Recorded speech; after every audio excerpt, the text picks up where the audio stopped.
To the end zone he goes.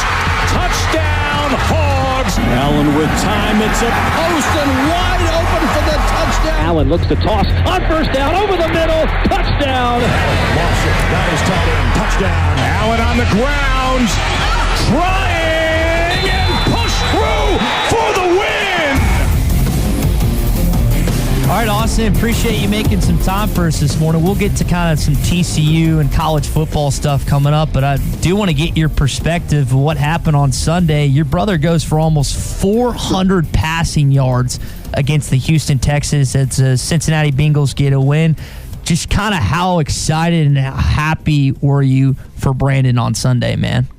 Yeah, thanks for having me on first. And second, that was a way to cap off a Christmas holiday right there. I was up in Kansas City watching with my fiance, and we were just in the sports bar where the Chiefs were playing at the same time. So the bar was packed with only playing Chiefs game. We had the one TV with the Bengals Texans game. We were going crazy. I'd say that was the game of his life right there, where anytime he threw the ball, you knew it was going to be right on the money. And then he's got a bunch of guys in T. Higgins, A.J. Green, and Giovanni Bernard who made some plays for him. But he's worked his tail off, to have this opportunity and for him to run with it like that and have the game like he did. It was awesome to see. And he wasn't playing, Austin, some chump on the other side. He was playing a national champion quarterback, a Heisman finalist, and one of the better young quarterbacks in the NFL, and Deshaun Watson. I mean, when you're watching this, you obviously have grown up competing and playing with your brother for some time. When did you first kind of notice and realize, hey, my older brother's got a good shot to compete in the National Football League? Growing up, he was always one of the best on the field, and that was from fifth grade on all the way out through high school, and then his senior year of college. Once we got things rolling there, I mean, I knew he could compete. Even junior year earlier on, where he was always great at throwing the ball. He always understood defenses and protections and things like that nature. Very smart. And then I guess it was his first preseason with the Jaguars. I think he got to play in 4 games and balled out every single time. So it's really just about getting an opportunity in that league, and for him to be able to stick around for 5 years, for it to come around, 5 years later or 4 years later or whatever it is, and have that type of game where I guess it was the FedEx Air Player nominee, where he's got Tom Brady and Andy Dalton he's competing with, which, that's so cool. We're thinking about that, you got Tom Brady, those guys who've been in the league, and my brother on his 4th start being there. So I always knew he could compete in the NFL. It's just all about getting the right opportunity and the right team.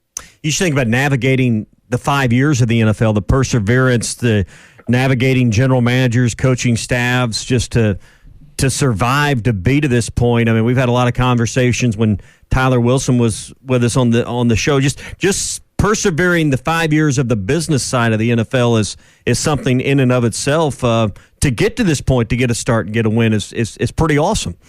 Yeah, it really is. NFL not for long. Most guys don't even make it 3 years. Yeah.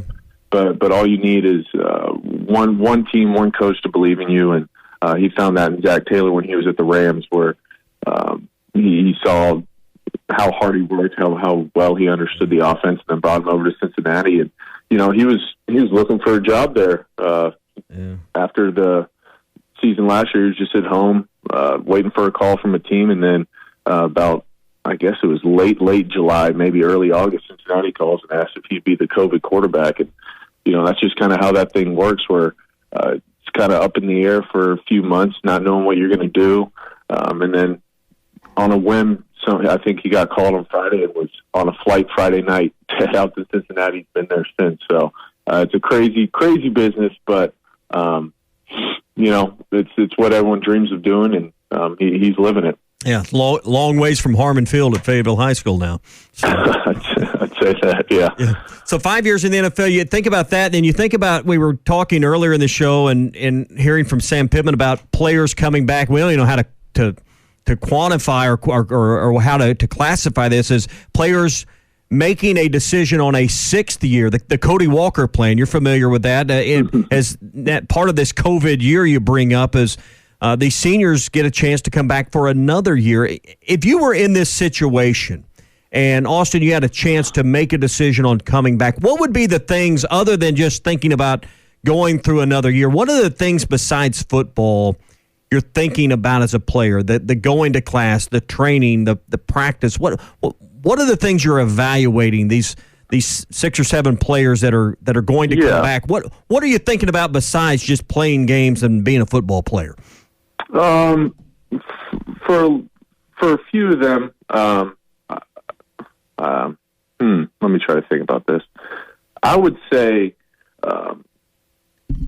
they might not have played as much as they wanted to, or they talked to an NFL scout and their draft grade wasn't where they wanted to. So, you come back and try to build on that to, at this point next year, your draft grade might be better than where it was, or a good free agent position, undrafted free agent position to try to get into. And, if you come out this year, your football career might be over. So you come back and try to build on it and get better. A lot of them are still just fourth-year seniors, I think, that are coming back, where typically you would have redshirted in freshman year and they would have had this fifth year already. And that's where you see a lot of guys make a jump, where the speed of the game slows down for them. They've been around for 5 years and they know the ins and outs of the defensive, offensive calls and the speed of the game. And then a few of them, if you're going to get a whole nother year of school paid for, why would you not come back? In my eyes, where that's kind of where my thinking was going. Where when I was coming out my senior year, I knew I had a shot at being an undrafted free agent, but if I could get a whole nother year of school paid for and finish my master's without any payments, I mean, that's that's all you can ask for. I mean, that's part of being a student athlete, and I think a lot of them think that way as well. So it's a really cool deal that they did.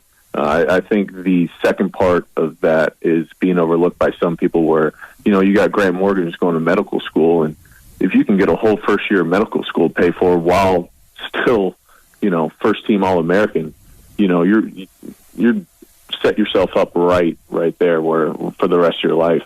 And I think a lot of people understand that.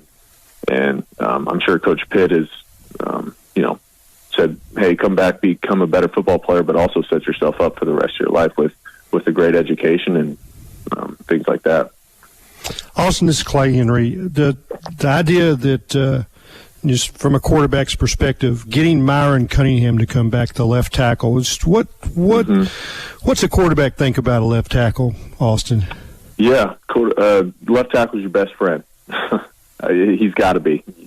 You want to take all those guys out to lunch or dinner or something after you win or during the preseason, and having a guy like Myron Cunningham coming back who you can trust. I think whoever the quarterback is next year, that's got to make them feel real comfortable and real confident. Where every time you're dropping back, you got your blind side protected. Where I think Dan Skipper, where anytime I drop back, I didn't even have to think about it. So you got, I think for the quarterback, it's just a confidence booster, and for the offense, it's tough to groom a left tackle who is proven to be a competent, very good player in the SEC, and for us to get Myron Cunningham back, that's just it's one of the biggest recruits we could get right now, honestly, where you just plug him in. He's already an entrenched starter in the SEC, so that's awesome for him to make that decision to come back and play one more year, and it's great for Coach Pitt and the whole staff in the state of Arkansas. What do you think watching this team play this year? I mean, is as a Letterman and former captain, what'd you see from the Razorbacks this year? I would say I saw them play with pride. I think that was lacking a little bit the past few years, where I think Coach Pitt has installed in them what it means to play for the University of Arkansas, and how much the University of Arkansas means for the state. And, I think it was the Florida game that I really noticed it where, we're down. Florida's, one of the top teams in the nation. I think we were down 21 or 28 in the fourth quarter. Or might have been more, but we kept playing. We still have Felipe out there. We still playing hard. We're defense still flying around, and we played till the final whistle in the fourth quarter. And I think that's all you can ask for right now. Still real rebuilding, but the way Coach Pitt can recruit and the recruiting class we just signed, I think it's going to be a quicker turnaround than people expect. Austin Allen with us here all in the Morning Rush. Austin, you mentioned your offensive line as a former quarterback being some of your best friends, not just the left tackle position, the center position, and all over the place. Well, one of your best friends is Frank Ragnow, and Pro Bowler, has had a great year with the Detroit Lions. When you heard the news that he played with a fractured throat, what was your initial thoughts and your initial reactions to that? Yeah, so he Snapchatted me Sunday after the game saying that he has a broken throat. And I was like, I just watched you play the whole game. What are you talking about? So I FaceTimed him, and he didn't say a word. I guess he couldn't talk for the next 2 weeks to heal up his throat. But it doesn't surprise me, I guess, where in college he played with a broken ankle. No one knew he had a broken ankle, and he played the rest of the game on it. Wow. So he's a guy who one of the best football players I've ever been around, one of the biggest competitors I've ever been around. So for me, it just goes to show the type of football player he is, and for him to play a whole game with a broken throat and not give up any pressures or any sacks, still be one of the highest graded linemen in the NFL with that, just he deserves a Pro Bowl vote, and I'm glad people saw it and got him into the Pro Bowl. Honestly, did you know you could fracture your throat before that happened to him? No, I had no idea. That was a new one. I don't think most of us did. I think it took Twitter by storm. That was all over my timeline. That is a fantastic story that you FaceTimed him and he just didn't say a word. Another tough guy you played with, Austin, was Dan Skipper, and I want to go back to 2016, that game where you guys defeated the TCU Horned Frogs. Man, it was not looking good. I think it was Kevontae Turpin took that kickoff return back, and I'm sitting there in the stands just furious. I'm like, we're going to lose this game. We can't. I had my SEC flag in my pocket. I was ready to talk after the game, then it ended up going. And then Dan, all 6'10" of them, gets up and blocks that field goal, and you guys go to OT, and the rest of the story is history. And I was watching the game last night, and your reaction, you're just in shock on the sidelines. Go back to that moment, and then just kind of how you composed yourself to get in on that 3rd and goal on that option touchdown. Yeah, having Dan Skipper and Jeremy Sprinkle at the point on a field goal block, you always know there's a good possibility of that thing getting blocked. I was in shock because I think it was a 30-something yard field goal where the guy's been automatic all day, so I was kind of just, I don't know, maybe it's the pessimistic side of me, but I was hoping he was going to miss it or something, but for him to block it, and I mean, it just kind of, you got to reset after that. And first overtime, I believe we went down, scored to Sprinkle.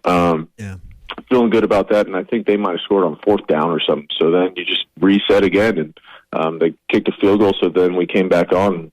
And, if you score, you win. So that's your only goal. And Coach Eno's called a great overtime calls where, who would have thought on 3rd and 5 I would have been running the ball. I think that might have been one of my only design runs all year, but it worked out, and Frank wedged me in the end zone, and then Skipper basically suplexed me in the back of the end zone after we won.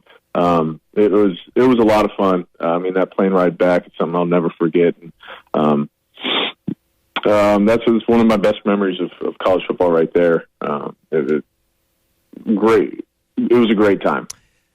3-7 this year for the Razorbacks, but lost their last 4. But it's 3 more wins this year than a lot of people thought was possible for this Razorback football team. Austin, what would a win in this bowl game over TCU mean for this program going into the offseason? When you've kind of limped down the stretch against some good teams, you got beat by Alabama, the best team in the country, lost to Missouri and LSU, some games you could have won. What would this victory symbolize for this season and this program headed into a spring practice period? Yeah, I think it's just momentum. That's what bowl games are. You never want to end the year on a sour note. And, it's been an all SEC schedule, so no one outside the SEC knows that Arkansas, has been competing, has been in games. Should have won 5 or 6 games, if I'm being honest, the way we've played. So it's more of just a national, TCU is one of the best teams in the Big 12, and Arkansas has been a bottom dweller for the past few years in the SEC. So if they can go out there and, play how they've played all year and compete, and I think good things are going to happen for Arkansas on Thursday. But I think it's just going to be more of national relevance of people seeing, maybe they have turned a corner, maybe they do have the right guys, they have the right coaching staff in place, and then for the team, it's just momentum, where they go into off-season workouts here within the next 2 weeks, and there's just a good vibe around the building, and then you can compete in the SEC, and then if you can beat TCU, you can compete with anyone in the country. Yeah. Hey, great catching up with you. Happy New Year. Hey, how's your dad doing? How's he enjoying retirement now? Yeah, he's all good. He actually just got back surgery. He was holding off on back surgery all summer, so he could play some golf. So the wintertime kicked in. He got his back surgery done. Now he's just kind of resting up and getting ready for springtime golf. Awesome. Well, we really appreciate your time this morning. I know you're in Kansas City. You told us last time we were talking a little barbecue, so enjoy the rest of 2020. Get you some barbecue, and hopefully we'll catch up come next fall. Yeah, that sounds great. All right, sounds great. Appreciate you guys having me on. Yeah, same with you.